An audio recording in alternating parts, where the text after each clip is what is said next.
श्री स्वामी समर्थ रामकृष्ण हरी मंडळी.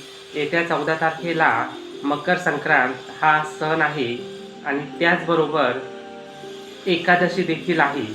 तर मित्रांनो, मला काल एकाने प्रश्न केला की आपण एवढं गोडधोड करणार संक्रांतीला, मग देवाला नैवेद्य दाखवायचा का? देवाला कशाचा नैवेद्य दाखवायचा? तर मित्रांनो, षटतिला एकादशी आहे त्या दिवशी. तर त्या एकादशीच्या दिवशी देवांना देखील उपवास असतात असे बरेच जण म्हणतात. तर मित्रांनो, त्या दिवशी तिळाचा नैवेद्य देवाला दाखवायचा. आणि दुसरा प्रश्न असा होता की तीळ हे उपवासाला चालतात का? तर मित्रांनो, त्या एकादशीचं नावच षटतिला एकादशी आहे. त्याच्यामुळं तीळ खाल्ले तरी चालेल. श्री स्वामी